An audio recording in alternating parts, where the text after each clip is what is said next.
नमस्कार, astro insights with Richa में आप सभी का स्वागत है। मैं हूं डॉक्टर ऋचा शुक्ला। क्या आप जानना चाहते हैं 21 जून 2020 को पड़ने वाला सूर्य ग्रहण विश्व शांति के लिए कुछ खतरा लेकर तो नहीं आ रहा? क्या ग्रह युद्ध के आसार तो नहीं बनेंगे?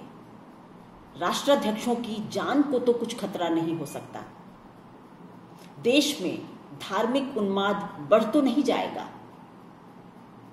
आज इन्हीं सब बातों को लेकर आपके सामने सूर्य ग्रहण का विश्लेषण करूंगी मैं।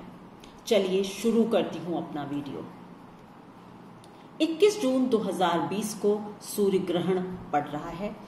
इस सूर्य ग्रहण की अवधि 5 घंटे 48 मिनट रहने वाली है। बहुत लंबी अवधि का ये सूर्य ग्रहण होगा। मिथुन राशि और मृगशिरा नक्षत्र में इस ग्रहण की स्थिति बन रही है। सूर्य और राहु दोनों ही मृगशिरा नक्षत्र में स्थित हैं इस वक्त। सूर्य और चंद्र के अलावा राहु और बुध मिथुन राशि में विराजमान हैं। बुध, शुक्र, बृहस्पति और शनि 4 ग्रह वक्री हैं। मंगल मीन राशि से अपनी चौथी दृष्टि से इस ग्रहण को देख रहे हैं, यानी मिथुन राशि को देख रहे हैं। ये कुछ अच्छे संकेत नहीं है।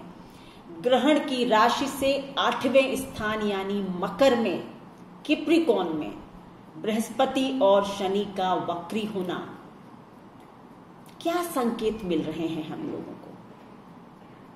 आज मैं इन्हीं चीजों का विश्लेषण करूंगी।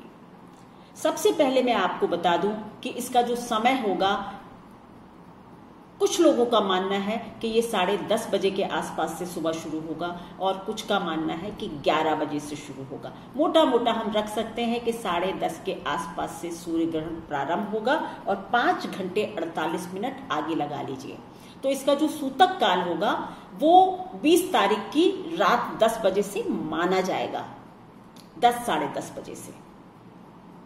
ये सूर्य ग्रहण इस बार का जो है, इसको चूड़ामणि ग्रहण भी कहा जाता है, क्योंकि इस बार सूर्य 99.4% ग्रहण किए जा रहे हैं। बस एक चूड़ी के आकार की तरह उनकी बस रेजेस आपको दिखाई पड़ेंगी, अदरवाइज पूरी तरह से ग्रहित हो रहे हैं राहु के द्वारा। शास्त्रों की मान्यता है कि जब कोई भी ग्रहण, सूर्य ग्रहण जो है वो 90% से ऊपर यदि आच्छादित हो जाता है सूर्य, तो फिर उसके जो प्रभाव हैं वो ग्रहण के दिन से लेकर और 3 महीने तक सबसे ज्यादा देखने को मिलते हैं। तो 21 जून 2020 से लेकर और 21 सितंबर 2020 के बीच में इस ग्रहण के बड़े प्रभाव दिखाई देंगे। मैं अपनी कई पिछले वीडियोस में ऑलरेडी प्रिडिक्ट कर चुकी हूं कि 23 सितंबर के बाद ही इन सारी स्थितियों में कुछ रियायत हमको मिलने वाली है। विश्व अभी इन आपदाओं से जूझता रहेगा। कोरोना शांत होगा तो और प्राकृतिक आपदाएं आ सकती हैं। इस ग्रहण का क्या प्रभाव हो सकता है? मैं हमेशा ही कहती हूं, मेरी मान्यता है कि सूर्य ग्रहण का प्रभाव देश के राजाओं पर, राष्ट्राध्यक्षों पर, किसी भी संस्था के मालिकों पर, यानी जो भी हेड ऑफ द इंस्टीट्यूशन होता है उस पर ज्यादा होता है।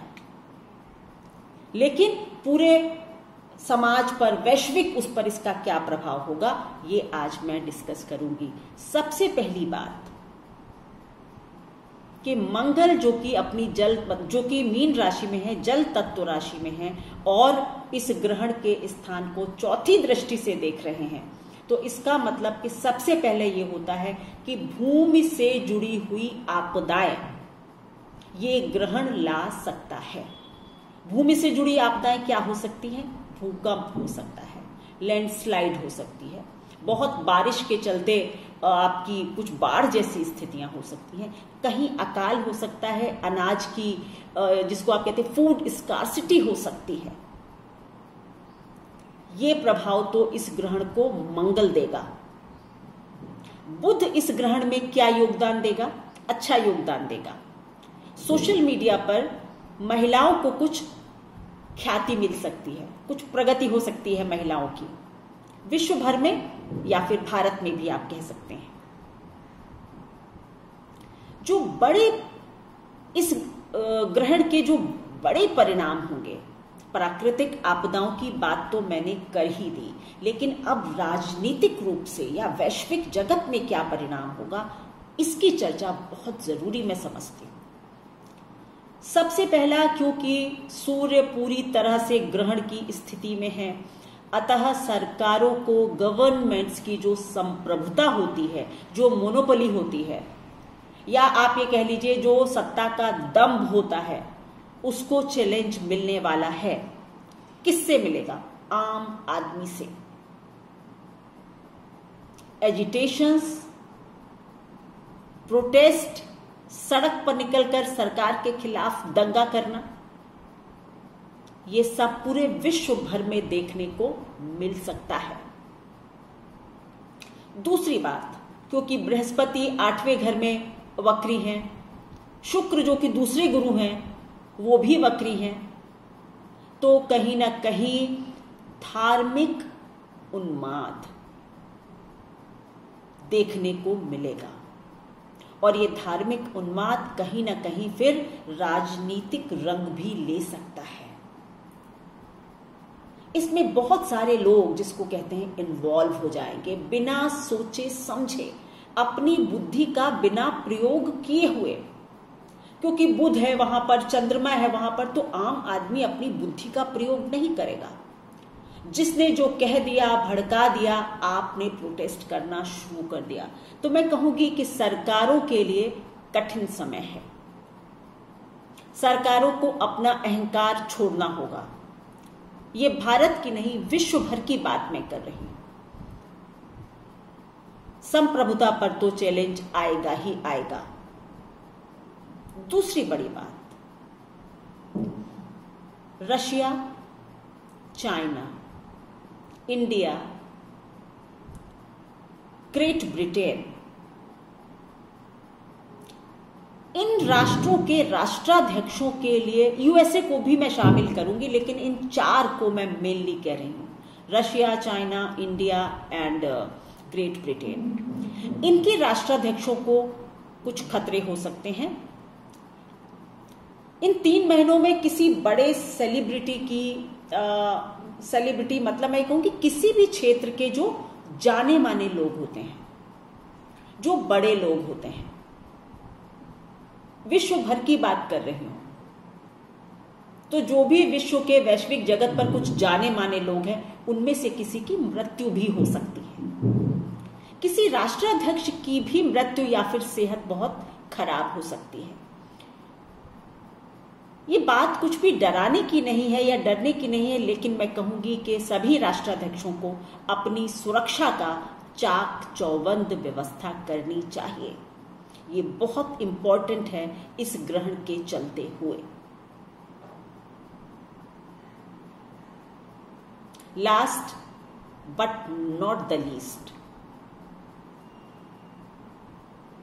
क्योंकि 5 जून 2020 को एक चंद्र ग्रहण, जिसको कि उपछाया ग्रहण कहा जाता है, पूरी तरह से इंडिया में दिखाई भी नहीं देगा और उसके बहुत असर भी मैं नहीं देख रही हूं, लेकिन क्योंकि वृश्चिक राशि में है उस दिन चंद्रमा, और वृश्चिक राशि को मैं हमेशा ही सीक्रेट एक्टिविटीज का स्थान मानती हूं, और चंद्रमा हमारे इंडिया के लिए वृषभ लग्न की कुंडली के कारण 3rd हाउस के मालिक हैं, यानी नेबरहुड, पड़ोसी। तो मैं ये जरूर कहूंगी कि जून का महीना बहुत एहतियात रखने का हो सकता है। शुरुआत चंद्र ग्रहण से हो रही है। हमारे पड़ोसी देश हमारे खिलाफ कुछ अंडरग्राउंड एक्टिविटीज की तैयारी में है या तैयारी में लग जाएंगे। हमको अपनी देश की सीमाओं को, बॉर्डर्स को सील करना बहुत जरूरी है। ये और बात है कि इंडिया के लिए, क्योंकि चंद्रमा 3rd लॉर्ड है और उसको ग्रहण लग रहा है, तो हमारे पड़ोसियों के मंसूबे कामयाब नहीं होंगे, लेकिन हाँ, हमको अपनी एहतियात रखना बहुत जरूरी है। एक ही महीने में 2 ग्रहण का पड़ना वैसे भी बहुत अच्छी स्थिति नहीं मानी जाती है। कुछ उठापटक तो विश्व में आएगी ही। सूर्य ग्रहण का 2 तिथियों में बंट जाना, अमावस्या और प्रतिपदा, अमावस्या खत्म होगी और प्रतिपदा शुरू होगी, तब तक ये ग्रहण चलेगा। इसलिए महाभारत काल में कुछ ऐसा ही हुआ था, या शास्त्रों की मान्यता है कि जब एक ग्रहण 2 तिथियों में बंट जाता है तो वो थोड़ा सा कष्टकारी हो जाता है।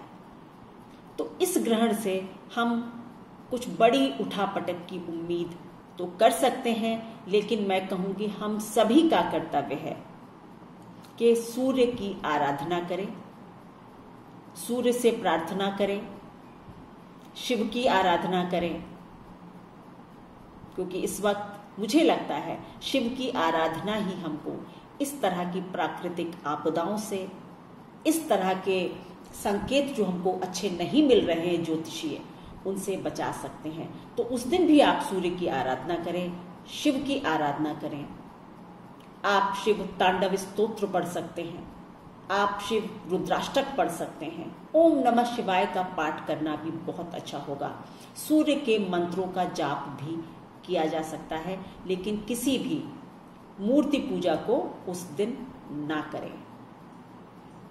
धन्यवाद। आप सभी से पुनः जल्दी मिलूंगी।